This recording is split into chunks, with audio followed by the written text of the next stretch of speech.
Welcome to today's edition of the Rush 24/7 podcast. I'm so happy you're here, folks. It's great to be back with you after a weekend of anticipation. Waiting to get back here behind the golden EIB microphone. Great to have you. Telephone number 800-282-2882.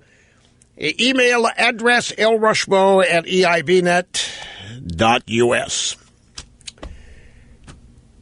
I have never in my life, and I've struggled to remember. I wasn't old enough in 1964 to be aware of such things. I mean, I knew who Goldwater was. I even went to a Goldwater whistle stop. My dad put us in a car, took us over to southern Illinois where Goldwater was going through. Knew it was a landslide. Didn't know why. Didn't know anything about conservative movement. Knew nothing of any of that.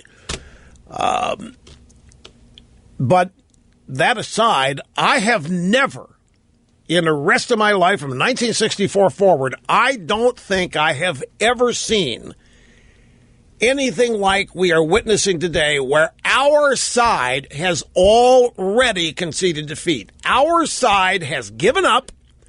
Our side has concluded that we are going to lose, and in a massive landslide, and they are already making plans for recriminations after the election. A bunch of people you never heard of are preparing to sort out the blame and responsibility for those who made this all possible. And I'll give you three guesses who they are zeroing in on. That's right, my friends. Your beloved host is to blame for all of this. Your beloved host is to blame for the other conservative hosts doing what they're doing. I'm to blame for Trump being a candidate. I am to blame for it all. And they're all lining up, getting prepared to exonerate themselves, of course. I'm talking about Republicans. I'm talking about conservatives. People that are quasi-conservatives, think tank people you've never heard of are lining up now. Already conceding that it's over, conceding that it's a landslide. They are conceding we've lost the House. They're conceding they've lost the Senate. It's almost like they want that to happen. Never seen anything like this before. But we're in the midst of it. And for all that is worth, while that's all going on, there's a whole lot of people that have not given up. Mainly you. There are a whole lot of people not willing to concede any of this yet because there's too much that doesn't make any sense. As we will explore in great detail on the program today, the WikiLeaks document dump has produced an email from Podesta with go-to instructions on how to create polls that show an overwhelming Democrat majority for the express purpose of dispiriting and depressing Republican opposition. Now, just to be clear, I have no idea what's going on. I have no idea who's going to win. I don't have the slightest bit of inside information, and I don't feel confident giving you a straight up and down opinion on this. There's too much we don't know. There are too many things that we have learned that make me question all kinds of conventional wisdom. But I'll be the first to tell you, I haven't the slightest idea what's going to happen. I'm like you. I watch everything that's going on. Some of it makes sense and some of it doesn't.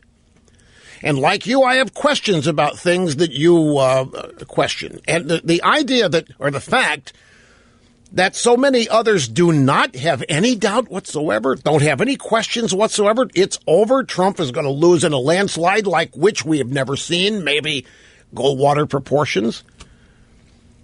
And we've got evidence here that that may not be the case.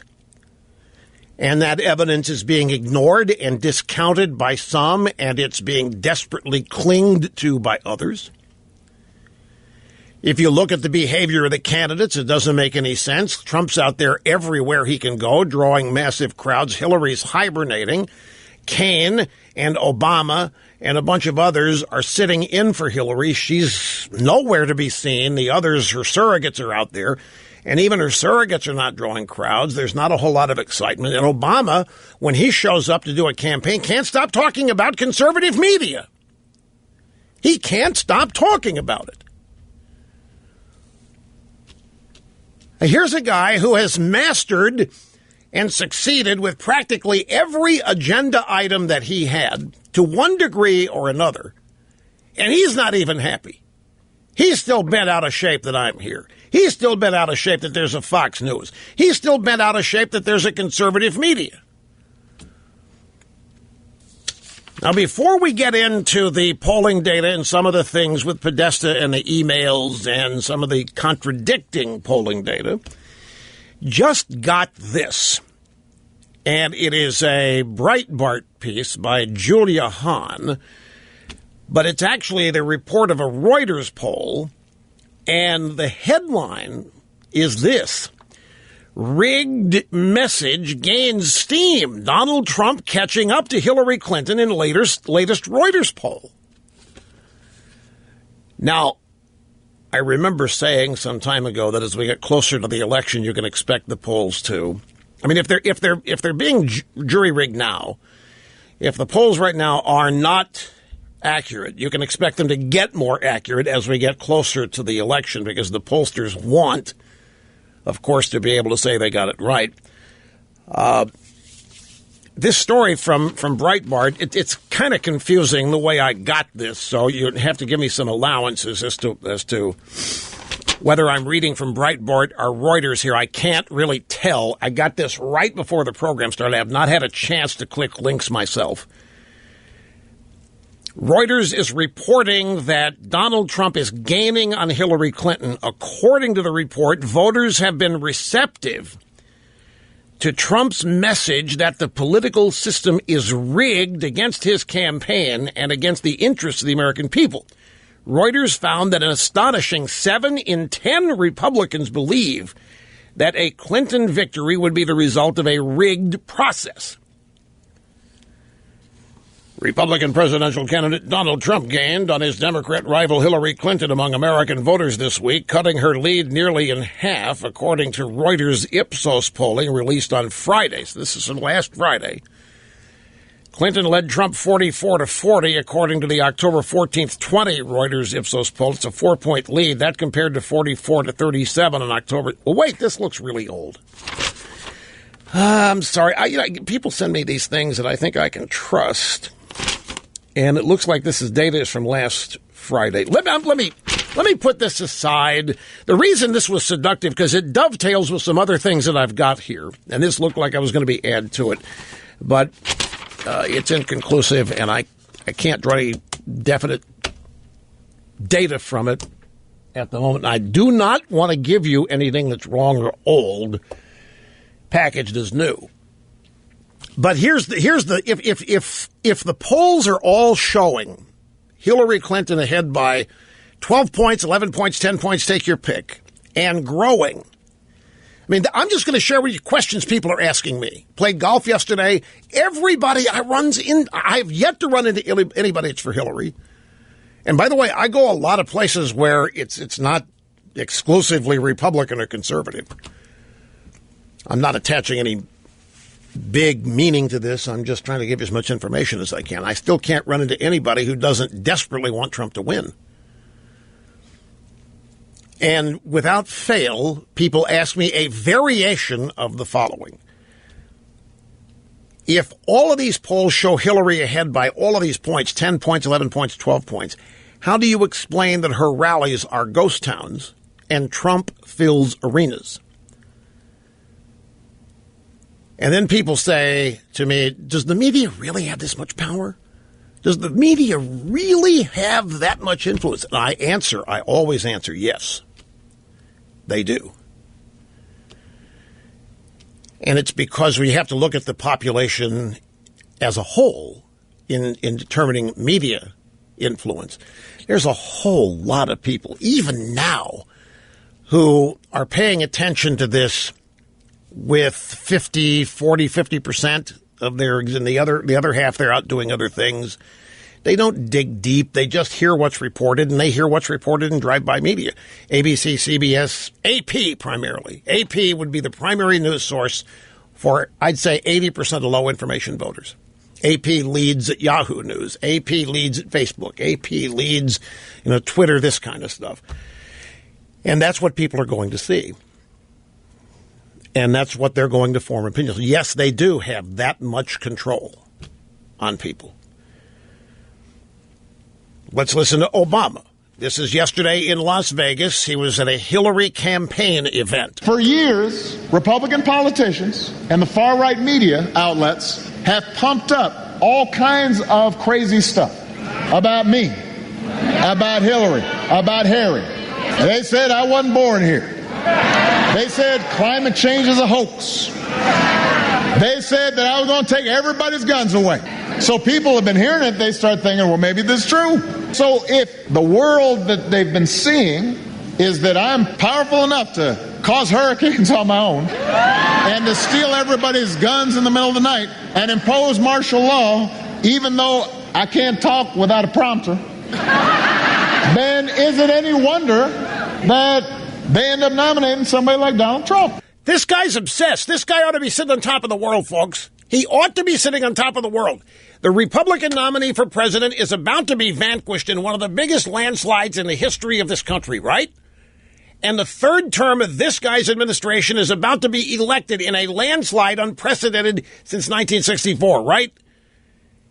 Everybody that believes in Trump and everybody that believes in Republican conservatism is about to be vanquished to obscurity. It is so bad that even the Republican Party is getting ready to form a circular firing squad and start pulling the trigger on October 9th, hoping that talk radio and Fox News are in the middle of the circle. And yet this guy is obsessed. This guy is obsessed with what critics are saying about him. Have you seen his approval numbers? His approval numbers are 55%. Who in the world believes this guy's going to institute martial law? I mean, who believes this guy's going to come after their guns? Who believes this guy starts hurricanes? Isn't that what they accused Bush of? These guys, for all intents and purposes, accused Bush of steering Hurricane Katrina to New Orleans. Don't doubt me on this. There were left-wing websites all over the place saying Bush wanted that hurricane to wipe out New Orleans because he wanted to wipe out black people. And he wanted the rest of the population to go to Texas where they'd be counted as Republicans. It was absurd what they were saying.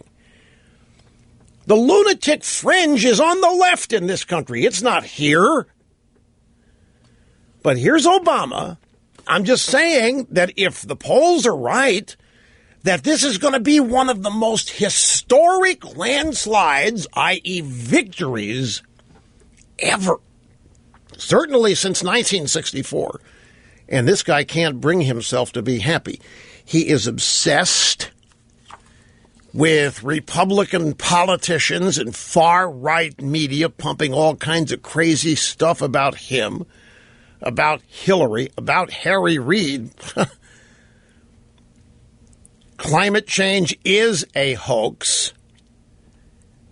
Everybody's guns being taken away. Let's not forget Fast and Furious. The effort has been made. It's not that Obama will take everybody's guns away. The way these people do things. Let's take Fast and Furious. For those of you new to the program, let me explain to you what that really was. Fast and Furious was a federal program hatched by Obama and then Attorney General Eric Holder. Major assault rifles, huge, very powerful guns, were purchased legally from gun shops in Arizona. They were then sold. Part of the plan was to have those weapons bought. This was key. They had to be bought in America, traceably bought in American gun stores. That happened in Arizona and Phoenix. Those guns ended up in the hands of Mexican drug cartels. Those guns were then used in the crimes committed by Mexican gun cartels.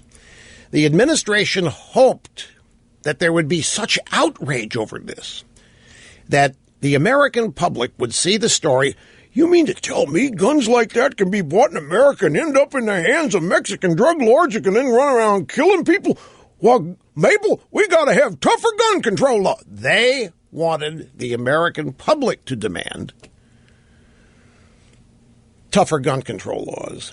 They know they can't go take guns out of the hands of people. They know there's the Second Amendment. If they could get rid of it, they would, but they can't. There are too many Democrats that are not going to vote for something like that. So the way they do it is to try to create a mass hysteria. The program backfired because it was discovered. That's how I know about it, and a number of other people know about it to tell you. But this is how people are manipulated. And this is how the left traditionally has done this and countless other things in order to achieve their objectives. Sometimes they don't wait for public opinion. Obama just issues an executive order to do things. But the guy sounds just really, really upset here at a time when, if we believe everything we're being told, he ought to be just uncontainably happy, wouldn't you think? Now you might want to get into personality types and start saying, yeah, but he's a kind of personality. He's not happy till everybody adores him. I don't even want to go there. Strictly within the bounds of politics. His anger, his paranoia, this rant here at a small section of the media that doesn't buy hook, line, and sinker whatever he says bothers him to such an extent that it's really curious to me. Now, we went back to the archives of this program to find out when we could find the earliest instance of my warning you about the use of polling data to shape public opinion rather than reflect it. And we found an instance from 2004, October 11th, 2004, during the middle of the Bush-Kerry campaign. I'll have that for you right after the break. Don't go away. Back in 2004, October 11th, the first instance we can find, it probably predates this, but 2004, still 12 years ago, ladies and gentlemen, and this is what I said back then. I think the objective of certain people who engage in polling is all about is an attempt to shape people's minds, an attempt to make up their minds. Polls have not become just a snapshot. You've got these polls being used to influence the media, which has admitted its chosen choice, or its chosen candidate, which is Kerry, tries to position the polls and the reporting of the polls. I couldn't begin to tell you what's going to happen because of the polls. And it seems like there's a new one every day. And, well, there is a new one every day because these are tracking polls. They get updated. And I know people live and die by them on both sides. I can't tell you how this is going to turn out. I really can't. The country's clearly chosen sides. You've got media advocating its own candidate and then a new media, us, advocating ours. It's a new ballgame out there, and that's just too many variables to be able to rely on any single source of information. 12 years ago, it's the same thing we're discussing. Bush ended up winning that election, although I don't think it ever had Kerry up 10 or 11, but the polls did have John Kerry winning the election in 2004, and the exit polls indicated Kerry had won the election. None of it turned out to be true. And there's a new email, a John Podesta email exposing the Democrat playbook for rigging polls through oversamples. And there's a story, many people have written about this. I have one here from zerohedge.com. For all of you out there who still are not convinced the polls are rigged, we present to you the following Podesta email leaked earlier today. This is over the weekend. That conveniently spells out in startling detail exactly how to rig the polls. The email starts out with a request for recommendations on oversamples of polling in order to maximize what we get out of our media polling. It says, I also want you to get the Atlas, folks, to recommend oversamples for our polling before we start in February. By market, by region, get all this compiled into one set of recommendations so we can maximize what we get out of our media polling. I will explain when we get back. Okay, a couple of things. First off, this Reuters poll. This Reuters story has nothing to do with Breitbart, so forget that I meant that was just confusing in what was sent to me. I've had time to go through this. This is a Reuters story on Friday. Trump gains on Clinton. Poll shows rigged message resonates. Republican presidential candidate Donald Trump gained on Hillary Clinton among American voters this week, meaning last week, cutting her lead nearly in half, according to Reuters' Ipsos polling released on Friday. The polling data showed Trump's argument that the November 8 election is rigged against him has resonated within members of his party. And then they go on to talk about 70% of Republicans believe that the system is rigged and that elections can be rigged. And Reuters extrapolates from that to mean that it's working, that Trump's message is causing the polls to tighten. Okay, so we have that. That's from Friday. There hasn't been anything over the weekend change, arguably, other than an ABC poll left out. And it's over the top. Double-digit lead for Hillary Clinton.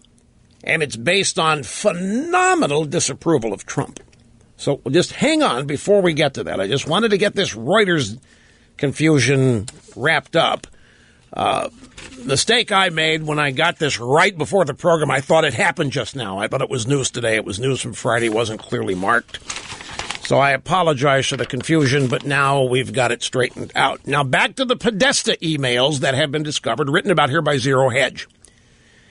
For all of you who still are not convinced, this guy, Tyler Durden, it's a pseudonym. I don't know who he really is, but the website is Zero Hedge. And he writes, for all of you out there who still aren't convinced the polls are rigged, we present to you the following Podesta email leaked early today. And this is yesterday. The story is from Sunday. The Podesta email leaked earlier today that conveniently spells out in startling detail exactly how to rig the polls. The Podesta email starts out with a request for recommendations on oversamples for polling in order to maximize what we get out of our media polling, quote unquote. So here's verbatim from the Podesta email.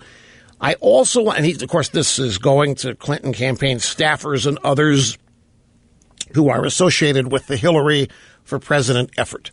I also want to get your Atlas folks to recommend oversamples for our polling before we start in February by market, regions, etc. I want to get this all compiled into one set of recommendations so we can maximize what we get out of our media polling. Now, I infer from this that we're not talking about their internal polls. They are attempting here to set out guidelines that they want the media to follow in order to procure and produce certain sets of data. The email includes, this Podesta email includes a 37-page guide that has poll rigging recommendations. In Arizona, oversampling of Hispanics and Native Americans is highly recommended. From the email. Research, micro-targeting, and polling projects. 1, oversample Hispanics. 2, use Spanish language interviewing. 3, oversample the Native American population. For Florida, Podesta's recommendations are consistently monitoring samples to make sure they're not too old and that they have enough African American and Hispanic voters. Meanwhile, independent voters in Tampa and Orlando are apparently more Democrat-friendly, so the report suggests filling up independent quotas in those cities first. This whole email, if I'm understanding this, is actually a manual for pollsters on how to produce the results Podesta wants. Now, I have to tell you, folks, even if I were to believe that the polls are rigged, and I don't know, folks, I wish I could tell you. I don't know. People, like I said, come up to me everywhere. Rush, how can this be? I mean, Hillary doesn't draw crowds. Obama's crowds are not that big. And wherever Trump goes, it's phenomenal. And the energy between the two sets of supporters is not even comparable. I don't know. The conventional wisdom is that you cannot infer from crowds votes. You cannot assume they're all going to vote. You can't assume they're all going to vote for Trump. You can't assume that they're all there because they want to vote for Trump. You can't assume any. There's nothing scientific about looking at a big crowd at any event. The analogy I've given you, look at the crowd of a football game. Let's say you get 75,000 people in the stadium. You don't know what they think about what they're watching. Yeah, but is that a good analogy? You got two teams playing at the same time in that venue. Trump and Hillary are not on the same stage at these rallies. These are Trump supporters obviously showing up, and they are filled with energy. And even with these guidelines and suggestions from Podesta on how to rig the polls, what we have to believe is that all of the people that run these polls, the ABC, Washington Post, NBC, Wall Street Journal, CBS, New York Times, Monmouth College, you name it, every one of these polls waits for guidelines on who to sample from the Hillary Clinton campaign. And I understand many of, well, what's so strange about that, Rush? We're learning that reporters go to dinner with Podesta, and we're learning that reporters clear their stories with Podesta, all of which is true. And by the way, nothing in this WikiLeaks dump has ever been denied, folks. The only thing the Democrats say is you can't trust it because the Russians produced it and that it's illegal. And by the way, there's conflicting data now that the Russians have nothing to do with this. Julian Assange apparently has told somebody that knows him well that the Russians have nothing to do with the data that he is releasing and how he got it. The Russians have nothing to do with it. And people have asked, well, how come there isn't stuff on Trump? Why isn't WikiLeaks releasing stuff on Trump and the Republicans? And Assange's answer, because nobody sent us any. WikiLeaks is a publisher. They sit there and they mind their own business and they wait for people to send them dirt is what happens. Now, in some cases, I imagine Assange will get on the phone and try to cajole and make deals with people he knows have information that's whistleblower and leak-oriented. But for the most part, WikiLeaks is just sitting there waiting for somebody to send them something. They're waiting for somebody to hack something and then send them the results. And if they don't have anything on Trump or the Republicans, it's because nobody has gone to the trouble to hack them and send whatever they've got over to Assange. Now, you would think the Democrats would be trying to hack Trump and the Republicans, and you would think that the Democrats would want to get it up. But do the Democrats need WikiLeaks? They don't. They've got their own drive-by media. I mean, if Podesta and the gang hack, say, Trump computers or Republican National Committee computers, they don't need to go to WikiLeaks. They just need to call the New York Times. They just need to call ABC News, the Washington Post, you name it. Anyway, we are being led here to believe, and this guy at Zero Hedge obviously thinks that the idea of really what it comes down to is oversampling Democrats. You just vastly oversample Democrats on the basis that Democrat turnout is going to dwarf Republican turnout. I mean, that's the reason why you would do it if you're a scientific pollster. And then you get a result. So if you got a sample 37% Democrat, 27% Republican, 31% independent, well, what's that going to produce? Obviously, it's going to produce results largely unfavorable to Trump if only 27% of your sample is Republican and the other 70-some-odd is Democrat and independent. What do you think you're going to get? And this is the point that people who believe this story are making here. And if you look at the polls that we're talking about, voila, they are all magically oversampled with Democrats. I mean, unrealistically oversampled with Democrats. But they carry with them the imprimatur of science.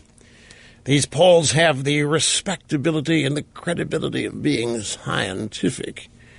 And they've enjoyed this up to now, so that whatever they say is unquestioned, much like the consensus of scientists on climate change. Here we have a consensus of scientists on polling data. But if it's garbage in, then you're going to get garbage out. I wish that I could sit here and tell you that I, without question, think the polls are rigged. I have thought so in previous elections. In 2000, I remember I was being interviewed on a Fox News channel by Paula Zahn, and it was a week or two before the presidential election. And the polling data at the time had Al Gore up 3 or 4 points. And I remember telling Paula Zahn, I don't believe it. I just thought that doesn't compute. It doesn't make sense. I didn't think there was that much love associated with the Clinton administration, that Gore was kind of a dry ball. Bush had raced through the Republican primaries. He had raced through the fundraising. He'd come out of nowhere and shocked everybody, if you recall, much like Trump has. In fact, there's a guy, we'll get to it here later in the stack, there's a guy who has predicted the last 5 presidential election winners. And he's predicting Trump will win. And his reason is not what's happening now. His reason, his formula relies totally on what happened during primaries. And this guy essentially says that Trump just steamrollered everybody in the primaries. He would have steamrollered Hillary in the primaries. He would have steamrollered crazy Bernie. And on that basis, he thinks not enough significantly has changed that Trump's going to win this. And he's got the last 5 right. I don't know, folks. Like I say. Anyway, it turned out in 2000, to close that loop, that Bush finally did change those polls. They tightened as we got closer to the election. I was on that show 2 weeks out. And then over the weekend, we got the Bush DUI story that was released. And it almost lost Bush the election. So they told us. Bush was cruising in the polling data to a 2 or 3 point win, and the DUI story was released. And it rocked the Bush campaign. I mean, because it apparently was true, and Bush had never talked about it, so they were scrambling. I think it was the weekend prior. It might have been 5 or 6 days prior. I'm not sure which. Anyway, Bush ends up winning. It was close as a gnat's eyelash. And the Florida recount aftermath. And then in 2012, honest to God, folks, I thought Romney was going to win by 5 or 6. There weren't any polls that said that. I thought they were all using an incorrect turnout sample. The way I was looking at it was the 2010 midterms, in which the Republicans won landslides. It was the Tea Party. The Democrats lost 700 seats, all told, nationwide in the 2010 midterms. And I said, you know what? They're not using that turnout in the 2012 presidential polls. But it turns out they never do. They always use turnout from the previous presidential election, which is 2008. And then they base the 2012 turnout on that and whether it'll be replicated by Obama or not. And it turned out I was wrong. When I thought the polls were wrong and that Romney's going to win by 5 or 6, Obama won by 3.8. So I'm not comfortable here assuring you one way or the other, but there's clear evidence here that the Democrats have seen to it that the polls in this presidential cycle are oversampling Democrats, and there's clear evidence the pollsters have done that as well. Got somebody on the phones that wants to disagree with me that the polls will not tighten this year. It's fascinating. We'll get to that as soon as I can.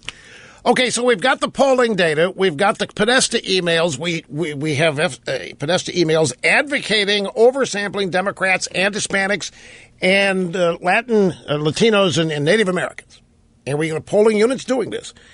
And in fact, we have here an ABC poll. This is the ABC News Washington Post poll. Hillary Clinton's vaulted to a double-digit advantage in the inaugural ABC News election tracking poll. This is going to be their daily poll. Their inaugural ABC News 2016 election tracking poll, boosted by broad disapproval of Donald Trump on 2 controversial issues, his treatment of women and his reluctance to endorse the election's legitimacy. Likely voters by 69 to 24% disapprove of Trump's response to questions about his treatment of women. All told, Clinton leads Trump by 12 points among likely voters, 50 to 38% in the national survey. And her highest support, his lowest to date in ABC News and ABC News Washington Post polls. Gary Johnson, 5%, and Jill Stein at 2%. Let's go to Pat Caddell talking about this. This is last night Fox News Channel. Harris Faulkner speaking with Pat Caddell. She says you are an expert in polling. So tell me about them. The polls are everywhere. The Washington Post poll last week was 4 points. If you believe that the race changed 8 more points in her direction this last week, then I don't know what event you're looking at. You have 3 tracking polls, not only the daily tracking polls, not only Investors Daily, which was the best for several cycles. You also have Rasmussen and the LA Times. All of those show the race, Trump ahead by a point or even. The one-off polling may have problems. The Washington Post poll, for example, had a 9-point Democratic Party edge. Any poll with a 9-point party edge for the Democrats ought to be thrown out. I've never seen the polls in such contradictory numbers. Right, 9-point edge. That's the oversampling he's talking about. He's never seen it like this. Thinks the poll needs to be thrown out. Pat Caddell worked for Jimmy Carter. Couldn't take it anymore. Couldn't take it, I guess it was Carter, couldn't take what's happening in the Democrat Party years ago. And he's now, and he's a polling expert. That's what he did for Carter. He and Joe, what's the guy's last name? Metal Block. It doesn't matter. For purposes here. Now, on this poll of Reuters, which says that Trump is gaming on Clinton, polls show rigged, message resonates. I often wondered, when here came these reports about Trump and the women, that like the Access Hollywood tape, when that first happened, my instinct was that, at some point, the American people are going to grow wise to all this, and they're going to start resenting this obvious October surprise type procedure every 4 years designed to do nothing but manipulate them. And I wonder, at what point will people grow wise and stop being affected by it? And I don't know if we're seeing that here in the Reuters poll, where rigged message is resonating with people. We'll just have to play it out. Okay, now the Investors Business Daily poll is out today. Trump's up 2. That is the poll that got it exactly right in 2012. Their sample is interesting. The Democrat, or the ABC sample, is just completely out of whack.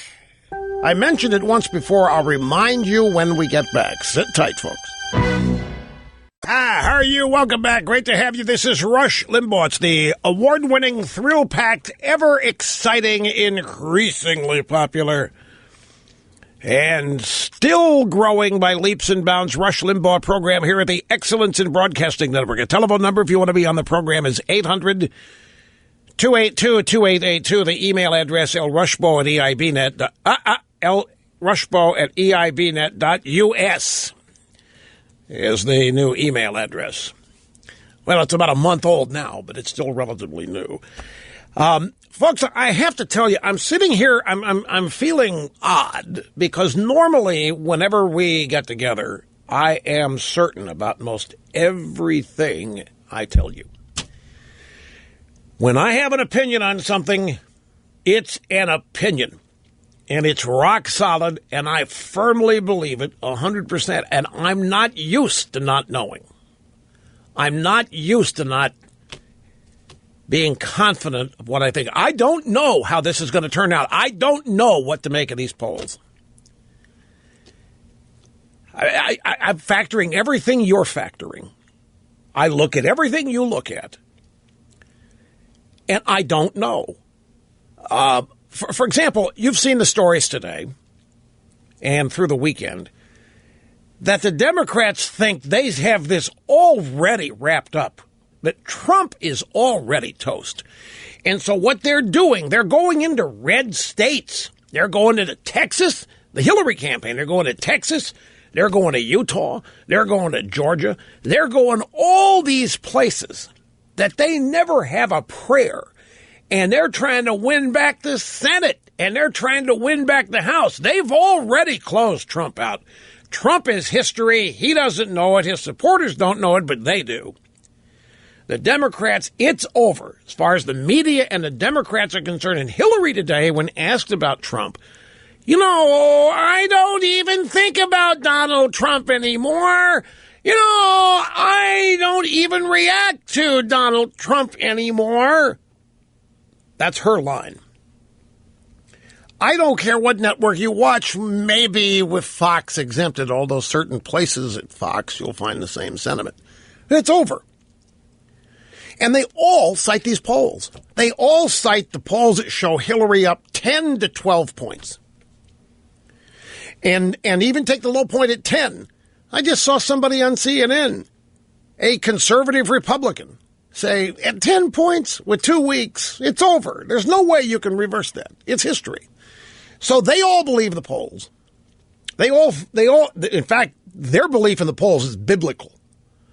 I think these people have a greater confidence and faith in the polls than they do in the Bible. So it's over. And furthermore, to show you just how over it is, the Democrats are actually now in red states where Trump may win those states, but they're in there and they're working down ballot. And they're going to win back the House. They're going to win back the Senate. And Chuck Schumer is going to end up the majority leader in the Senate. And you Republicans, you are toast. Do you understand? It's toast. And you Republicans had better start doing your postmortems right now. And you had better start figuring out why this happened. Because you lost this because you saw to it that Trump was nominated. And if you weren't for Trump, you better find out who made it possible for Trump to be nominated. And you better do something about those people. Well, that just happens to be me, in their opinion. I still haven't endorsed anybody in this campaign. Are you aware of that? I still haven't. I may be the last person in the country that hasn't endorsed somebody. No, it's just at this point it's meaningless. But the Republicans have already conceded too. They're already starting to form their circular firing squad and starting to aim their weapons at the people they think are responsible for this. And, of course, it's not them. The Republicans, no. They have nothing to do with it. Now, see, all this talk that I'm engaging in right now, it assumes that Trump's toast. It assumes that Trump's history. It assumes that Trump doesn't have a prayer. It's based on the fact that Trump never did have a prayer. But then there's other data. Trump rallies are out of sight. They have more excitement than the combined excitement of Hillary Clinton all year. They have more attendance. No matter where they are, people drive hundreds of miles to attend them. They are happy. They are upbeat. They are optimistic. Wherever Trump goes, blue state, red state, doesn't matter where he goes. By the same token, wherever Hillary goes, or any of her surrogates, be it Tim Kaine or Obama or Al Gore, nobody shows up. There isn't any excitement. You can't find any excitement for the Clinton campaign, even in the media, other than from the media. But you can't find average American voters who are all excited for Hillary Clinton like you can find beaucoup American voters who are all excited for Donald Trump. Then you have the LA Times poll that shows Trump up by 1. It may be tied now. Then you have the Investors Business Daily today, which has Trump up 2. Now let's look at that poll. That poll got it exactly right in 2012. Romney lost by 3.8 points. And it was the IDB poll, IDB Tips, that got it exactly right. Well, their poll has Trump up by 2. And here is their sample. They sampled 282 Democrats, 226 Republicans, and 259 independents. They sampled Democrats, oversampled them by 2.5%, which is about right, according to party registration and turnout. Oversampling Democrats by 2.8, 2.5 is pretty correct. But the ABC poll, ready for this? Democrats sampled 36%. Again, in the IDB poll, it was, well, I don't know what the percentages are, but it's 282 Democrats, 226 Republicans. So it's roughly 30-30-30. with the fluctuations here in the IDB poll. ABC, 36% Democrat, 27% Republican, 31% Independent. So by the time you add this up, you have 67% of the sample in the ABC poll is not Republican. Only 27% is. And that produces a result of Hillary up 12. And they're all running with the ABC poll today, the ABC tracking poll. So you mix all these together. IDB got it right in 2012. Their sample seems much more realistic. And it's much more consistent. You have the Rasmussen poll that's basically showing Trump up 1. LA Times USC poll is even. That's had Trump up the last 3 weeks, a point and a half. So you have 3 polls that show this race tied or at 2 points plus Trump. And all of the others have it Hillary in double digits. Then you factor what you see, and Hillary double digits doesn't make any sense. So you start asking yourself, well, does the drive-by media have that much influence?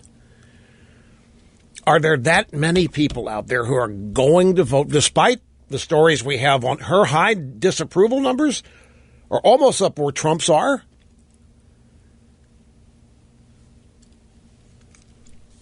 Then let's see what's the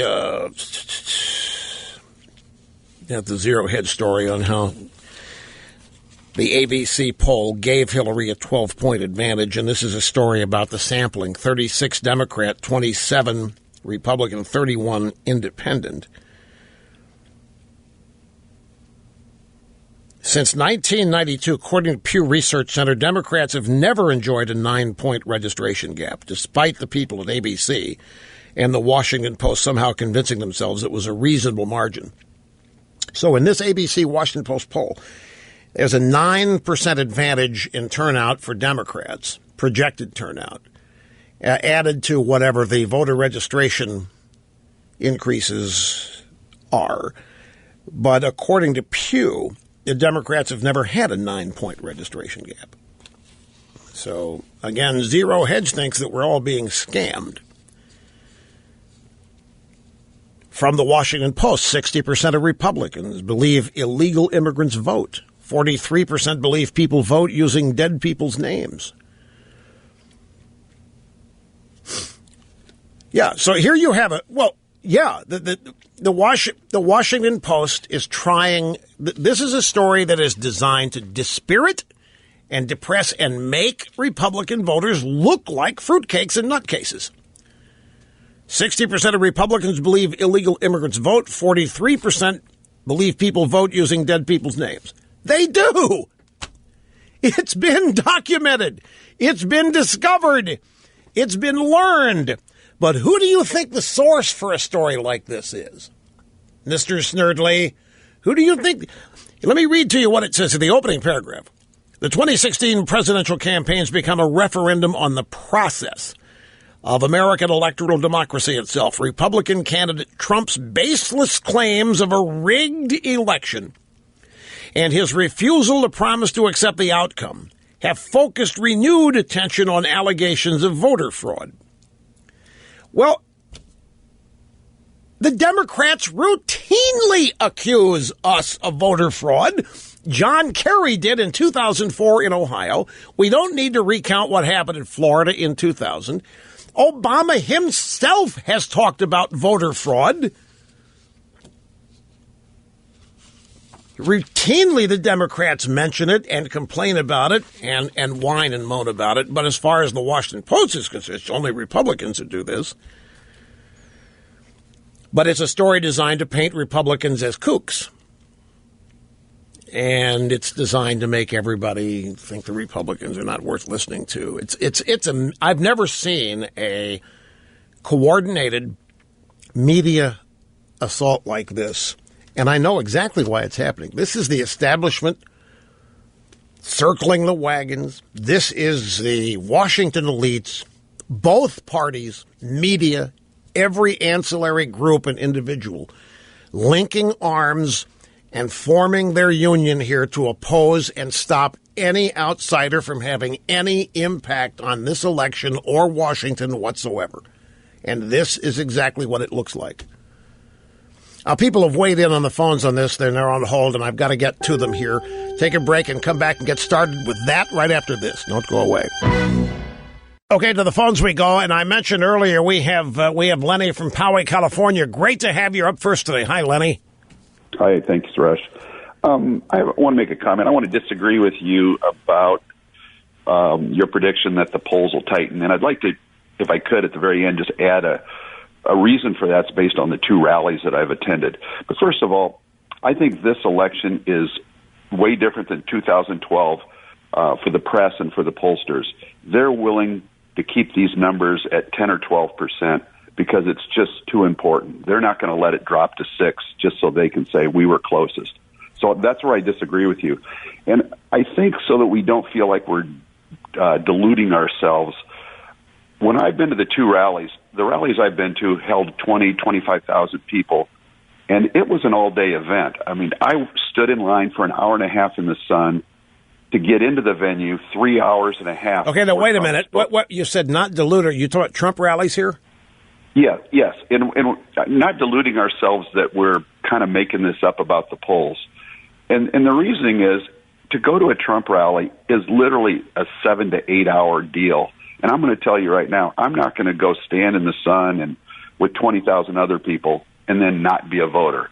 Every person that goes to a Trump rally, 99% are going to go and vote because it's a hassle. I mean, you're giving up a day, and it's just not, I think I'm going to go waste some time at a Trump rally. So, but anyway, I think the press isn't, and the pollsters are not going to cave just so they're right. I think this is not the Candy Crowley year where we're going to kind of lean a little bit.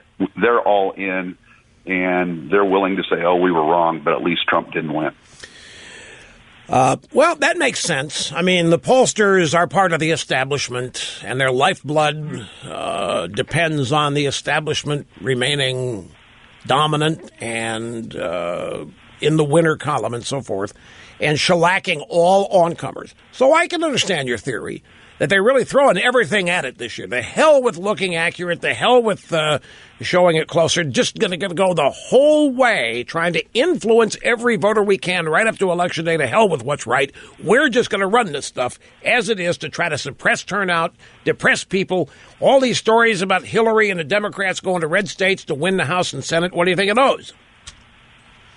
Well, I mean, I can see maybe they're delusional, but I'm telling you what, there's this crazy excitement at these rallies this isn't what you see in a landslide where somebody gets beat by 10 or 12 points. That's just not possible. So maybe they're trying to reinforce it for the pollsters. I don't know what their intent is, but I think they're not the smartest people. I think they're going to be. Well, look, I actually think you could have a point here. In that the polls are part of the establishment, and this is all in. Everybody in the establishment is all in.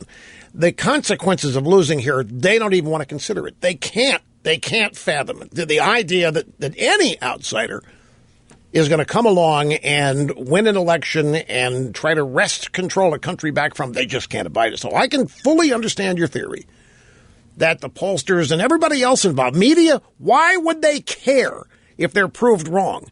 It's not about that. This is about stopping the insurgency. This is about keeping the people with pitchforks outside the gate, no matter what it takes. And if we're wrong, we'll deal with that later. But right now, the effort is swamp Trump, keep him out of here, do whatever we can, everything in our arsenal we will do. I totally am. In fact, this election, if you go back to 1980, you might find a closer parallel, polling-wise. I don't know about enthusiasm at Reagan rallies. I know Reagan had tons of enthusiasm starting in 1976 at the Republican convention. But my point in 1980, the polling data in 1980 had Jimmy Carter 9 points, winning by 9 points 4 or 5 days out. In fact, the last major poll before the 1980 election had Jimmy Carter winning by 9 points, I think it was. I will never forget that election night, folks. In 1980, it was so bad for the Democrats. They got skunked so bad. Jimmy Carter conceded before 10 p.m. Eastern Time. Before the polls in California were even closed. Now, back in 1980, the Republicans were still viable in California. They are not now. So I'm not drawing that analogy. Don't anybody misunderstand. But I'm saying there's precedent here for pollsters not trying to get close to being right as we near an election. Because they still had it, Jimmy Carter winning by 9. I think the last poll was done, it's either 5 days or maybe it was a week before the election.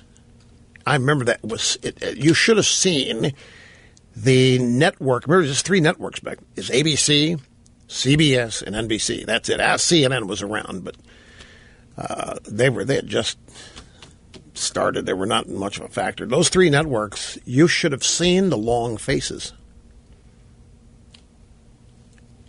And all of the reporters that were at various campaign headquarter locations. And Guy Lombardo and his band were over at the Waldorf Astoria. I mean, it was unforgettable how devastated they all felt, and looked, reporting those because they hated Reagan. They despised Reagan like they despise Trump now. But look, this is what I mentioned earlier. People asking me how this can be. How can the polls show what they're showing with all of this energy? At every Trump rally there is, every one, it's not just a couple. Every Trump rally there is overwhelming.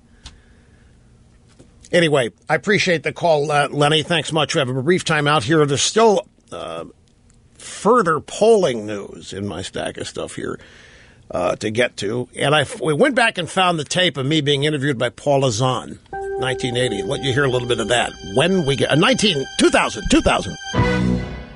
Okay, here we go. Cookie went back to the archives and found it. This is November 1st in the year 2000, Fox News Channel, The Edge with Paula Zahn. Remember, after this program, I got a call from the owner of the Oakland Raiders, Al Davis, who wanted to talk to me about the late Al Davis, who wanted to expand on a point that I had made in this interview about taxes and tax policy and African Americans. And his point was that he wanted to tell me that the African American players on his team did not think of themselves as the rich, even though they were by virtue of what they were making. And he said the outreach needed to be made in that regard, that the wealthy African American, particularly athletes, were a fertile ground for Republicans if they knew how to approach them and deal with it. Nothing ever came of it, but I was fascinated that Al Davis reached out.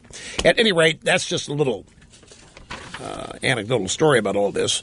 This runs about 42 seconds. And remember, this whole interview, the polling data is showing that Al Gore is going to win. And I'm telling Paula Zahn, I just don't believe this. Paula, I'm just not in here. The interview picks up with Paula Zahn saying, hey, you're making it sound like it's an absolute given that George W. Bush is going to win. Now, if you look at these polls and you munch them all together, isn't the bottom line, although Bush may enjoy a slight lead in some of these polls, you're looking with a margin of error. It's a statistical dead heat? No, I don't think it's a statistical dead heat. I don't want to argue poll by poll, but what is your interpretation? Well, my interpretation is that this race is a lot bigger margin of victory than anybody in the press wants to make it out to be. These polls, wait, are you suggesting we're misidentifying the numbers or we're interpreting them incorrectly? No, but I think the press relies on these polls, and that's all you rely on. There's a lot of other factors you can look at. You can look at the momentum. You can look at the attitude of the two candidates. You can see who's up and positive. You can see who's down in the dumps. You can see who's excited to be out there. You can see who appears to be going through the motions. You can see whose supporters are ready to go and excited. You can see other supporters who look like corpses. You can look at the strategy. I mean, the polls, they're good for one thing, but they're not the final analysis. Yeah, this is something I've always believed. I've always believed the polls are not the Bible. My instincts have always made me question polls. And for the most basic of reasons, it's like I question the Nielsen TV ratings. You know, it's just my common sense. I understand that they can scientifically quantify and analyze all they want, but I remain curious. You want to tell me that 1,000 people in this country with little boxes on their TVs can tell us what millions of people are actually watching? Well, since the TV producers and networks and everybody accept it, then yeah, you have to. If the TV industry, the TV broadcast industry accepts what Nielsen says, then yeah. But I'm a bigger doubting Thomas. Now, I don't go so far as to say, well, I don't have one of those boxes, never pulled me. I don't do that. I mean, I'm not that big a lughead. But I do have questions about how 1,000 people can be collected and chosen in a way that statistically, unequivocally represents an audience of 200 million Americans watching television. Yeah, well, I know. That's. I've heard that analogy, that one drop of blood can tell a scientist everything going on in your body. Okay, well, fine. By the same token, you go out and survey 700-800 people, and you pick them according to the best representation of the voting population that you can get, if you're doing it up front, honestly, that you can get with a margin of error, pinpoint prediction of how the election's going to go. It's always been a tough thing for me to sway, even when I've been on the side of the winners. You remember the 1994 election? By the way, you Republicans, I'm going to get something out there in advance. You Republicans and your circular fire, you know, I'll tell you what ticks me off as much as anything about what's going on right now.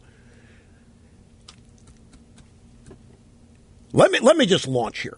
The Republican Party simply does not know how to win and doesn't know what to do when they do win. And can I give you the best example of it? The best example is the winning of the House of Representatives for the first time in 1994. And what did they do with it? What do they have to show for it? I mean, in terms of actual shifts in cultural and policy direction in this country. They did gangbusters for a couple of 3 years. But then the media began its search and destroy mission on the Republican leaders, and they're not there anymore. And almost all of the Republican leaders, the conservative Republican leaders from 1994 have been neutered into now just don't notice me Republicans. And it's stunning. So here we have the Republican Party today, which has already, best I can tell, I'm not talking, let me stipulate something here. The Republican National Committee right now has a couple of people that are still doing everything they can. Sean Spicer's out there doing everything he can, and Priebus to a certain extent. I'm talking about elected Republicans and think tank Republicans and media Republicans who have given up. They have caved. They have presumed defeat, massive defeat, almost, in some cases, as though they're looking forward to it, in order to discredit other Republicans or other conservatives. And the fate of the country doesn't seem to matter to them at all. And let me tell you why it should. When I ask you a simple question, who won the Cold War? Who won the Cold War? United States won the Cold War. No, we didn't. No, we didn't. We did not crush Russia.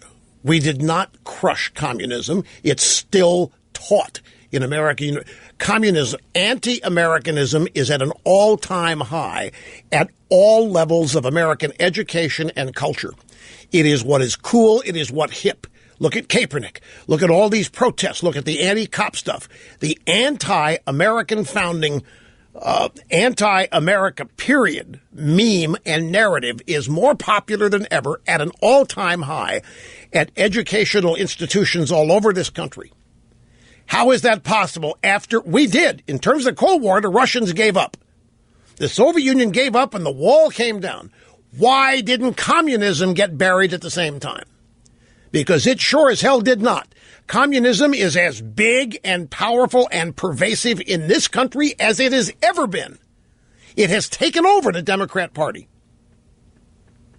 It has taken over Hollywood. It has taken over the entertainment industry. If it's defined by America sucks, America's bad, America's racist, America's discriminatory, the cops are bad, all of these, America is flawed. Where does that come from? It comes from communism. It comes from the Soviet Union. Vladimir Putin was at the KGB during the Soviet Union's primacy. Where is he today? He is the president of the Soviet Union, i.e. Russia. Putin didn't go anywhere. The KGB didn't go anywhere. They just gave it a new name. We won the Cold War and have nothing to show for it, is my point. Now, one of the reasons we don't is because the Democrats didn't want us to win the Cold War. They thought it would be destabilizing for the Soviet Union to go defunct and to have only one superpower, us. As bizarre and depraved as that sounds, that's exactly what they thought. The world was not safe with only one superpower if it was us. We were the imperialists. We loot other countries. We impose our way of life on other countries. But you can't deny to me that Marxism as a philosophy is not taught and is not, look at the millennial population today. They don't know that it's Marxism. They're not, of course, told that. But look at how many people running around think America is the problem in the world. You tell me the communists haven't won? You tell me they lost the Cold War? They did not. Well, the Soviets may have. Communism didn't. Marxism is still fashionable. It's still cool. It's still how the Democrats get where they want to go. They don't, of course, call it Marxism, but they campaign on it. What do you think class envy is? What is class warfare? What is attacking every institution that has defined this nation either as a capitalist superpower or as a cultural superpower or as a moral superpower? Where does that come from? It doesn't come from the Declaration of Independence, which is not taught today. It doesn't come from the Constitution, which is not taught today. What's taught is all this counter-American stuff that is very seductive to young people because it's rooted in class envy and equality and all of these other things that they have been made to believe are paramountly important when they're nothing but ruses and tricks designed to get people to actually turn against the things that make something distinctively American. So in this mix, we have the Republican Party, which ceased being an opposition. Look at what the Republican Party was given in 2010, and look at what it was given in 2012, and look at what it has. What did it do with those two landslide midterm elections that gave it the House, then gave it the Senate? Prior to that, the House of Representatives, for the first time in 40 years, 1994, I was made an honorary member of the freshman class that year because those people thought that I had something to do with it. It was the first time the House was in Republican control for 40 years. And Newt Gingrich is a speaker out there. His contract with America. So all kinds of reasons why it happened. And of the reasons it happened, substance, the contract with America was, and the Democrats were so enmeshed in scandal. There was the House bank scandal. There was the House post office scandal that, dare say, would not have ever been known were it not for conservative media. So now here we are in 2016, And the Republicans could not nominate whoever they wanted to nominate, so it's got to be somebody's fault besides theirs. And guess whose it is? And if what I'm reading is right, they're going to join forces with the Democrats after Trump loses in this landslide, and they're going to join forces to do everything they can to take out conservative media, because that's the problem. Conservative media is why Republicans can't win diddly, if you believe it. But that's what they're out there trying to set up even now. They have been given victory after victory after electoral victory after electoral victory, and they don't have very much to show for it. They can't even get one of their own people nominated in terms of how they look at it. And who's to blame? It's certainly not them. Oh, no. They sound just like Obama when he goes out after conservative media. Anyway, I'm a little long here, folks. Back in just a second. Steve in Lexington, Kentucky. Great to have you with us, sir, on the EIB network. Hello. Good to be here. I've got to give people some hope for this election. Last year, when Matt Bevin ran for governor of Kentucky, he was up against a Louisville elite candidate, and all the news media had him down by, I believe, 5 points the night before the election. And lo and behold, the next day, he wins by almost a landslide, almost 10 points. So, I remember that. You remember that? Yeah, I do, of course. And Bevin is a lot like Trump. He's a businessman. He was never really a politician. So, it kind of plays into a lot of the themes that maybe on a smaller level, but it still kind of plays into the bigger picture of things that, everybody around here was in the tank for the other guy, Jack Conway, who was, the darling of the Democratic Party. And it's always been hard for a Republican to win the governorship in Kentucky. Right. Yeah, look, here's the problem. With every one of these stories you can call and tell me, I can find you 5 polling stories that were accurate. And this is the challenge, folks. Look, there's nobody that wants these polls to be wrong more than I do. And in 2012, I sat here every day and told you they were wrong because they were using the wrong turnout model, that they were not factoring the turnout in 2010. All those Tea Party people and all these, and I figured 2012 it'd be a different turnout, not nearly as upbeat and enthusiastic for Obama because it was a one-time thing. First African-American president, first time on the ballot. Hard to replicate that in 2012. But then I didn't factor the Romney side and the effect the nomination of Romney and his little campaign had on the Republicans. I made a foolish mistake of assuming that every Republican that could vote would vote because they were so fed up with Obama and the economy. And as we learned later, there were anywhere from 2 to 4 million Republicans that didn't show up, that didn't vote in 2012, who did vote for McCain. And it was left then for experts to tell us why they didn't show up. And one of the theories was, well, Romney wasn't conservative, and everybody knew it, and the conservatives were fed up the Republicans for nominating another northeastern liberal, essentially, a moderate that was going to lose. We had all kinds of explanations for it. And I sat here and and Dick Morris, he was doing the same thing. And he later admitted that he knew all along that the polls were right. He was just trying to keep the Fox News audience enthused and optimistic.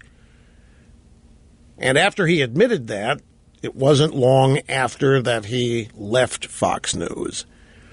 But I remember that.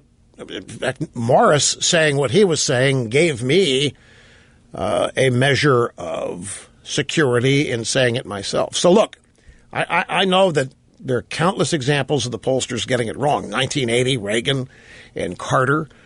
But for every one of those that you cite, there's a whole slew that you can point to that were right on the money, too. So that's why I'm thinking, I don't know, folks. I literally don't know. I'm just like you.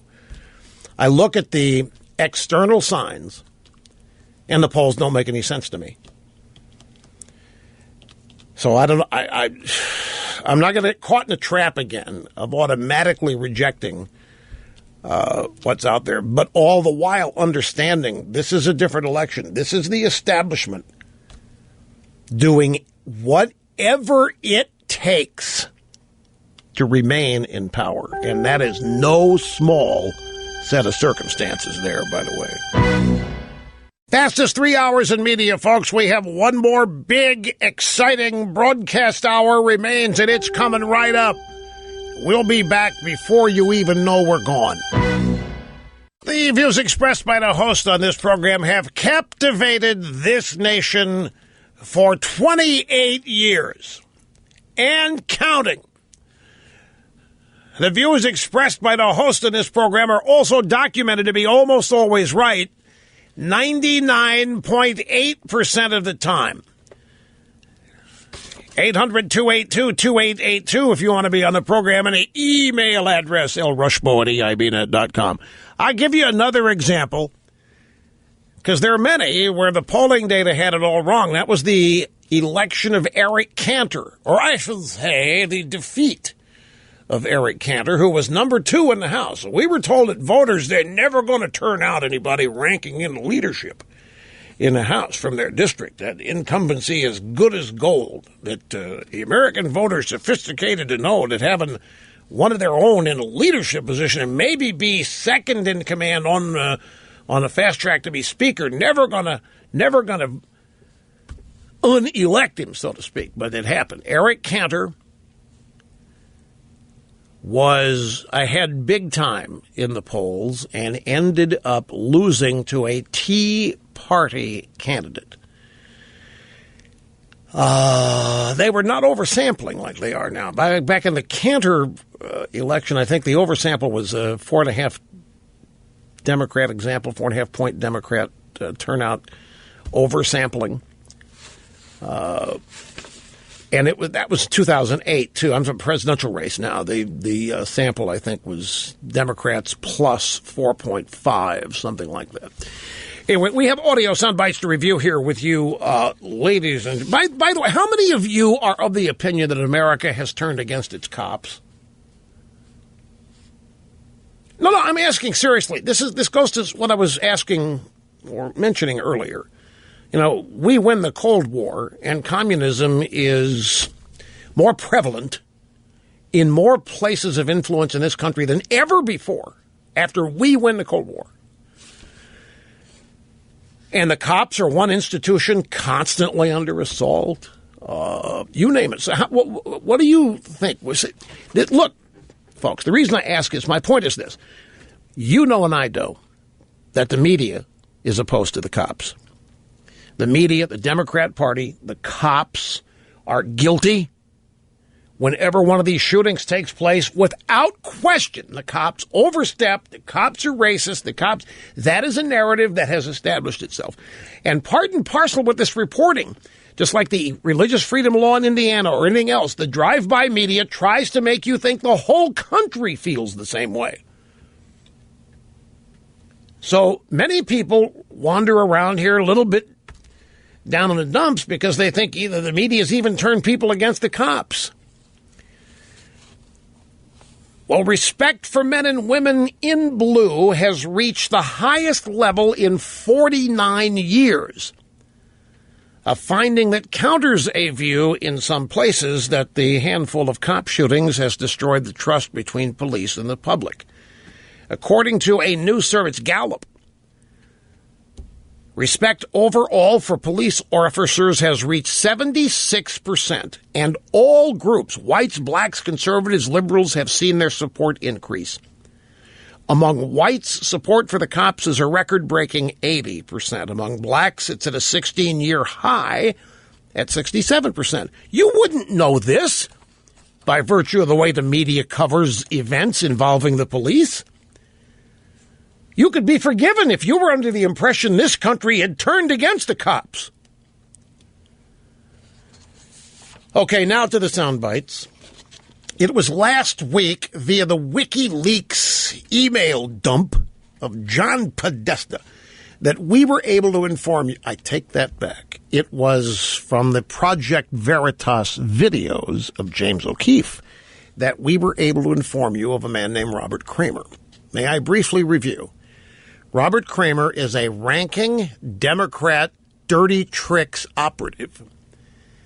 He is married to Jan Schakowsky, who is a Democrat member of Congress from Illinois. He is a Saul Alinsky disciple. He, during the first 8 years of the Obama administration, has visited the White House 350 times. 42 times, Robert Kramer has met with President Obama in the Oval Office. Robert Kramer is tied to the Clinton campaign and the dirty tricks of buying and paying for homeless people and other protesters to show up at Trump rallies and provoke violence. It is Robert Kramer who's been caught on tape explaining how it was done, how it was paid for, and who ordered it done. It was the Clinton campaign. He's the guy. When they wanted to disrupt the Trump rally, it was this guy, Robert Kramer, that got the call. He went into action using Alinsky-ite tactics, getting hold of homeless people and others, basically rent-a-mobs, and paying them X amount of money, printing up T-shirts that were designed to provoke Trump rally supporters and hopefully to cause violence to start that they could then, using the media, blame on Trump supporters. All of that was bought and paid for and sponsored by the Hillary Clinton campaign, and Robert Kramer was the guy behind it who did it, with a couple of deputies who've also been named. Well, the next James O'Keefe video is out as of this morning, Project Veritas Action website. And this new video is entitled Rigging the Election Video 3, Kramer Confirms Hillary Clinton Involvement. This investigates prohibited coordination between Hillary's campaign, the Democrat National Committee, and the nonprofit Americans United for Change Super PAC. Campaigns are not allowed to coordinate with PACs. They are not allowed to communicate. They're not allowed to coordinate strategery. They're not allowed to share funds. None of it. The Democrats do constantly. And that's what Kramer is. Kramer's the bridge between the Clinton campaign and the Super PAC. Now, you may have, over the course of the campaign, seen now and then a bunch of protesters at Trump rallies dressed up as Donald Duck. You've seen those, right, Snerdley? Well, this latest video from James O'Keefe documents that it was Robert Kramer who did it at the specific request of Hillary Clinton. So all of this stuff is supposed to appear organic. You as a watcher, you as a viewer of TV, you watch a Trump rally and you see all these agitated people and their signs and they're provoking violence and dressed up as Donald Duck and they're all running around talking about what a rotten guy Trump is. None of it's real. It wouldn't have happened if the Democrats hadn't paid for people to do it. The media knows this. The media covers it up. The media's in on this. The media knows full well all of this is campaign tactics. They present it as organic. They present it as real. They present it as normal Americans, young Americans, outraged at Donald Trump. And what O'Keefe here has documented is how it really happens. This is a short 9-second piece of audio from this latest video that you're going to hear the voice of Bob Kramer explaining how the Donald Duck aspect of protests happened. In the end, it was the candidate, Hillary Clinton, the future president of the United States, who wanted ducks on the ground. So by God, we will give ducks on the ground. Don't repeat that to me. That's Robert Kramer. 350 visits to the White House, 42 to Obama's office, the Oval Office, admitting in the end it was the candidate, Hillary Clinton, future president of the United States, who wanted ducks on the ground. So by God, we'll get ducks on the ground. Don't repeat that to anybody. Look, just documenting for you that none of these protests are real. And I would go out on a limb and say that well over 80% of these so-called protests, Ferguson, Baltimore, some of it's real, but the vast majority of it is fake. The vast majority is contrived. It's paid for. It's designed. It's scripted. All made to look natural and organic. We are being manipulated, our minds and our opinions and our attitudes in ways that we don't even know. We might suspect it. Okay, back to the audio sound bites. We now go to Good Morning America. Matthew Dowd, former campaign strategist for George W. Bush, was on with Robin Roberts today. She said, we talked last week about what happens when you go into a prevent defense in football. I mean, you give up all kinds of yards, but you don't give up a touchdown. You don't let the other team score, but you give all the ground that's necessary. And so she's asking Matthew Dowd here about Hillary and whether this prevent defense, like not showing up at rallies, not showing up anywhere in public, letting surrogates do it, is that wise? She has to be careful from crossing the line between confidence to cockiness, and she can't get to cockiness. If she maintains a series of events every day until Election Day, in the end, many times voters get more enthusiastic if they think you're going to win. Looks like she has a lead in the polls, which I think is around 6 or 7, not 12. That actually helps among her voters to get more enthusiastic. Most times when candidates have a lead of this size, 2 weeks out, it tends to close up towards the end. That was George Stephanopoulos, and he and Dowd are essentially saying we don't trust our own poll at 12 points either. That's what they're saying. At 12 points, it's 6 or 7, but that's enough to make Hillary supporters confident they're going to win. And that confidence breeds energy, and it breeds action, and that's what they say Hillary needs to do. Go out there every day and let people be energetic in their support for her. Dana Perino on the Today Show today on NBC. Savannah Guthrie, she works at the Perino at the 5 on Fox, as you know. And Savannah Guthrie says, is it too early? It's 15 days. That's a lifetime in politics. We don't have to tell you.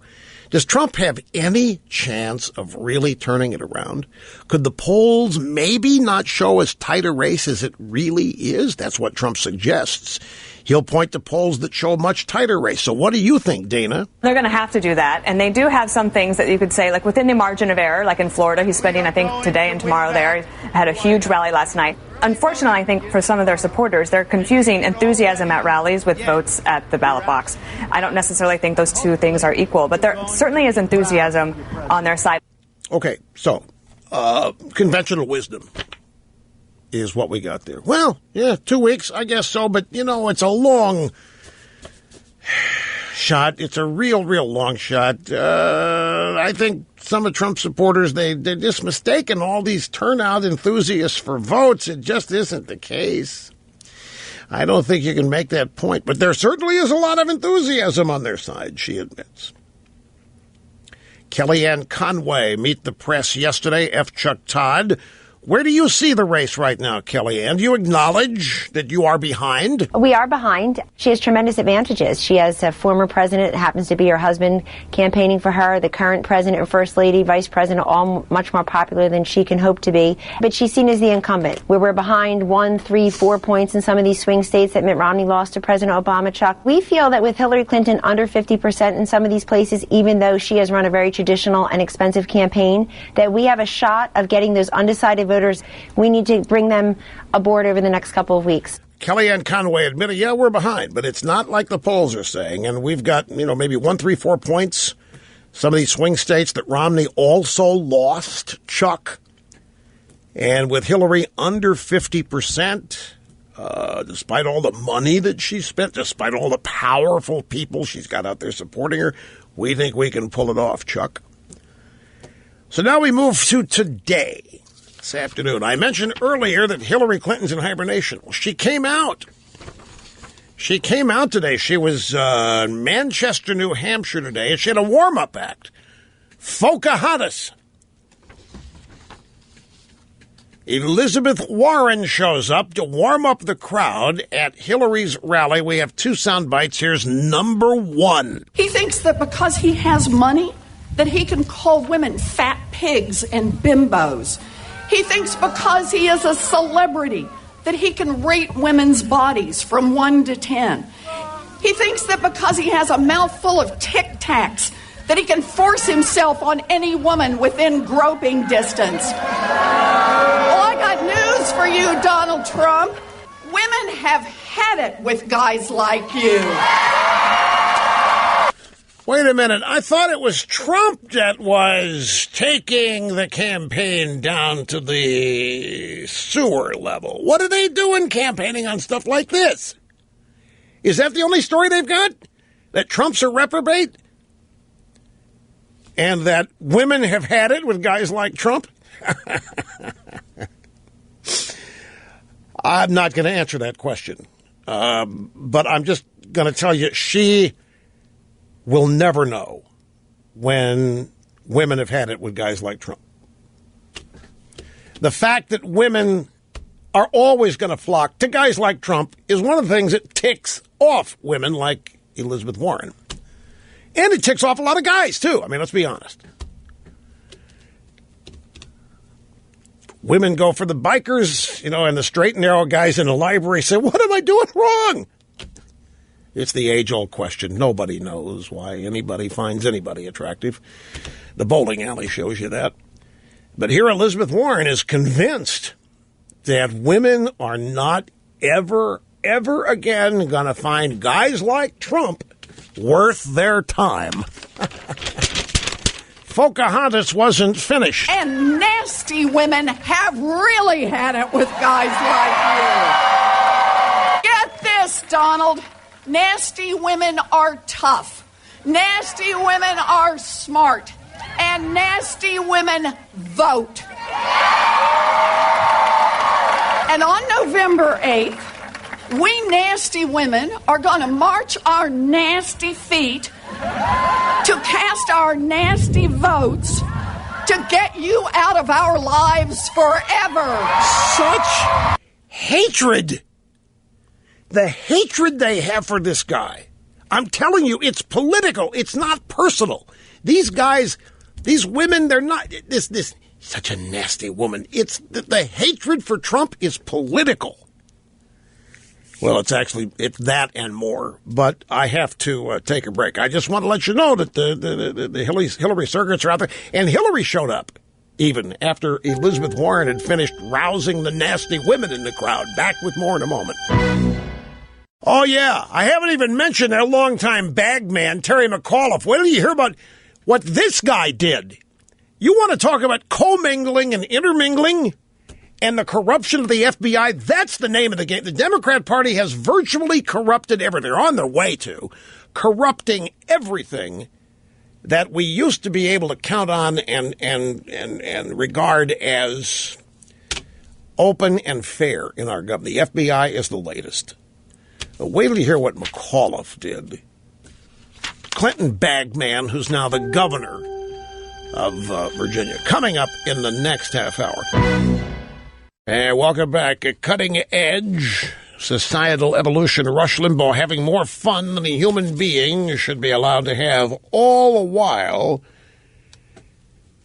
half my brain tied behind my back just to make it fair. All right, here's the thing with the Clintons' bagman, Terry McAuliffe. I meant to mention this in the first hour, and it slipped my mind as I started focusing on the polls. But this is one of those follow the money stories. The idea of avoiding the appearance of impropriety has no meaning when Democrats are involved. Cronyism, buying influence, selling influence, rigging things, corrupting things. It's the nature of politics in Washington as constructed and conducted by the Democrats, particularly post-Watergate. A group linked to Clinton bagman Terry McAuliffe, who's the governor of Virginia, donated, you ready for this now? A group linked, to hell with the group. Terry McAuliffe arranged for a donation of nearly $500,000 to a 2015 state Senate candidate who was the wife of the deputy director of the FBI. May I run that by you again? The Clinton bagman, Terry McAuliffe, now governor of Virginia, donated nearly $500,000 to 2015 state Senate candidate, about $467,500, to the state Senate campaign of Dr. Jill McCabe, who is married to Andrew McCabe, who is now the deputy director of the FBI. The political organization of the Clinton bagman, Terry McAuliffe, gave nearly $500,000 to the election campaign of the wife of an official who is the deputy director at the FBI, who later helped to oversee the investigation into Mrs. Clinton's email use. Campaign finance records show that McAuliffe's PAC donated $467,500 to the campaign of Dr. Jill McCabe, married to Andrew McCabe, now the deputy director of the FBI. She's issued a statement saying there's nothing to see here. There's no way. None of the two things don't have anything to do with one another. Just because the Clintons bagman gave my campaign $500,000 and my husband is number 2 at the FBI, what do you think? There's nothing to see there. And that's how it goes. Nothing to see. As usual, if you reverse this and do the usual test, if all of the people involved here are Republicans, then that's all the news today would be until the state Senate candidate and the deputy director of the FBI resigned in disgrace. The media would keep it up until one or the two of those things happened. Oh, is that right? Okay, cool. We've been working on it. Governor Pence has phoned us, and without any further ado, I want to welcome him to the program. Governor, you're calling us to your campaign plane. Is that right? I am, Rush. We just landed in North Carolina. Got a great day ahead of us. Excited to be putting our head down for the final push, driving toward a great victory for the American people on November the 8th. Well, since I've got you, let me just ask you, the subject today has been, as have taken phone calls. People are confused, Governor, about the polls. You've got two or three polls that show you tied or up 1 or 2, right, down 1 or 2, but then the big major polls have you down 10, 11, 12. How are you in the campaign dealing with those polls? What do you think of them? Well, I think Abraham Lincoln said, believe nothing of what you hear and only half of what you see. Yes. But I do believe what I see. What I see out on the campaign trail, Donald Trump and I were in Cleveland on Saturday night, a thunderous crowd, 10,000 people. I was campaigning on my own south of Columbus, Ohio. And you would have been a rock star there, Rush. It's called the Pumpkin Show. It draws about 50,000 people. I literally got out of the motorcade because we were getting so much applause and so many people cheering. I just jumped out of the car, and the overwhelming support at the Pumpkin Show in Ohio was deeply moving to me. I mean, people really want change in this country. And, the polls, I think the Rasmussen polls got us up a couple of points nationally. I know in North Carolina, where I just landed, I think we're just down 1 at this point. Look, this race is on. It's clear to me the national media is trying to build a narrative to support Hillary Clinton by suggesting this thing is all rolled up, and nothing could be further from the truth. I've never seen the kind of enthusiasm at the grassroots that I see campaigning with or for Donald Trump. Every time I've spoken to you, you've commented on that. It sounds like that you are really deriving a lot of the energy and optimism you have from these crowds. Well, you really are, and the thing about it is they're just people from every walk of life. I mean, you'll have people that own little small businesses in small towns. You'll have hardworking people, that come straight out of a blue collar background, and they're all reaching over the crowd, reaching in, saying, "Keep fighting, keep going." I mean, the American people, I think, are tired of being told. They're tired of being told this is as good as it gets. They're tired of being told, like Ronald Reagan used to say, that a little intellectual elite in a far distant capital can plan our lives better for us than we can plan them for ourselves. Donald Trump has made an incredible connection with everyday Americans, and I really do believe that in the days that remain in this campaign, you're going to continue to see the American people well up and make Donald Trump the 45th president of the United States. So you're in North Carolina today. How many events a day are you trying to squeeze in? Well, we've got a couple of rallies today. I know Donald did 3 rallies on Saturday, 1 yesterday in Naples. I think, what you're going to see both of us doing is just taking this case to the American people. I'll be in Pennsylvania. I'll be in Iowa. I'll be out west in Nevada and Colorado this week. Donald, I think, is in Florida the next day or so. But we're just going to do it. My role model in all of this, Donald Trump and I have talked about, is Harry Truman in his campaign in 1948. I know you're a great student of history, but it was a similar deal. You had remember the Truman and Dewey race, Rush? Oh, yes. I mean, you had this glamorous guy named Dewey, who the political establishment all loved, the media all loved him, and Truman just wasn't having any of it, and he just went out and got on that whistle-stop train and went out and did 5-6 speeches a day. I forget what history records, but it was for maybe 6 weeks. And he brought it home in that famous photograph of him holding a newspaper that says, Dewey defeats Truman. Truman went to bed on election night, woke up, and he was still president. And well, you can cite the same example with kind of campaign. You can cite the same example Reagan Carter in 1980. Sure. The last poll had Carter up by 9. Let me look. I know time's growing short, and I've got one more question for you. The media is trying to tell us that this is so over. It's just so over that Hillary and her surrogates are now going to red states and campaigning for down-ballot races, so the Democrats not only going to skunk Trump, but they're going to win the House and the Senate back. What are they really doing, Senator or Governor, as they're out campaigning in these red states? What are they doing, in your opinion? Well, I honestly think it's all just tactical by Hillary's team and by her allies in the national media. There's 2 ways you can defeat your opponent. Number 1 is you can defeat them outright, or number 2, you can just demoralize them.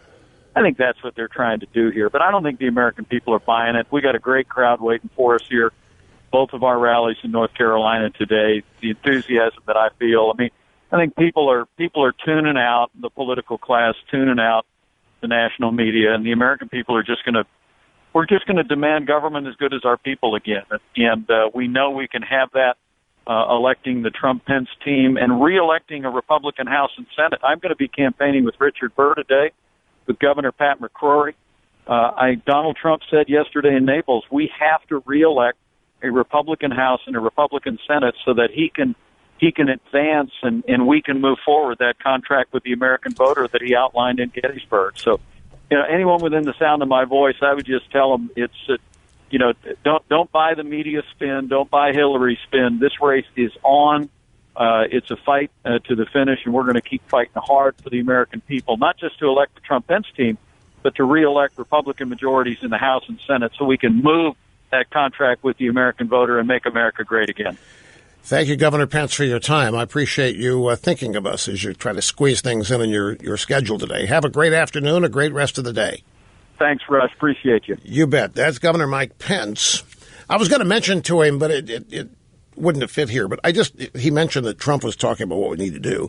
And it's a story about the cops, about how an overwhelming number of Americans respect and like the cops, approve of the cops. It's totally opposite what the media is trying to tell us. I just saw a picture. Trump just left. He parked his plane over at Galaxy Aviation in West Palm Beach. And he was just leaving there, and he's flying, I think, up to Jacksonville and over to Tampa. He's got three or four rallies today. But what happened was all of the cops that were on the security detail paused for a photo with Trump. And it looks like 25 or 30 cops and security personnel. It's phenomenal, the number. So I can guarantee you what happened. What happened was that Trump's got his motorcade or whatever on the way to his airplane. And he's got cops, local cops of various sheriffs and police departments and so forth. And they're all from the local area providing security. I will guarantee you they wanted a photo with him before he got on the plane. And I guarantee it went that way. I don't think Trump was, hey, I want a photo with you guys. Get him. What happened was that they asked if they could have a photo with Trump, and he took a group photo with him. And I just saw it. Somebody emailed it to me. And it doesn't look like the photo of somebody who is wandering aimlessly in the last couple of weeks of a campaign.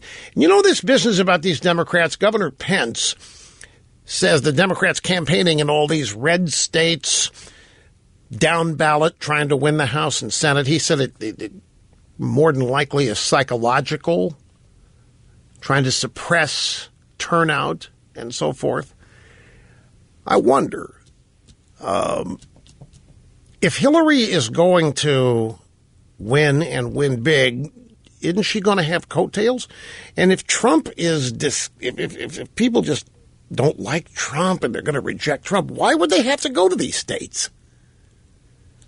Now, I know some of you might, well, Rush, they do want to take the House. They do want to take the Senate. They're going for the whole thing, and they're leaving no stone unturned, and they got a lot of money, and they're going there. Yeah, I understand, but there's another part of me that thinks this is curious, that it may have nothing to do with down-ballot races. I'm sorry, folks. I just haven't gotten to the point yet where I think or agree with the notion that this is some preordained landslide defeat. I don't know why. I just haven't. Aside from that, like I said in the first hour, I don't know what I think. I just don't know. And that's a strange position for me to be in, to not have ontological certitude about something. But that's the case. Karl Rove was asked on Fox News Sunday yesterday if he thinks Trump can win. He said, I don't see it happening. David Axelrod on Slay the Nation. I don't know any political professional who doesn't think the election is over. Frank Luntz was also on Slay the Nation, and he said, no, I don't think it's over, because if you look at the polling numbers across the country in those key states, there are enough people still undecided, and Hillary Clinton still under 50%. Folks, nobody knows. I don't care what they tell you. Nobody knows, and that's why the drive-bys are leaving nothing to chance with these polls and these stories of Democrats going into red states to win down ballot. You mark my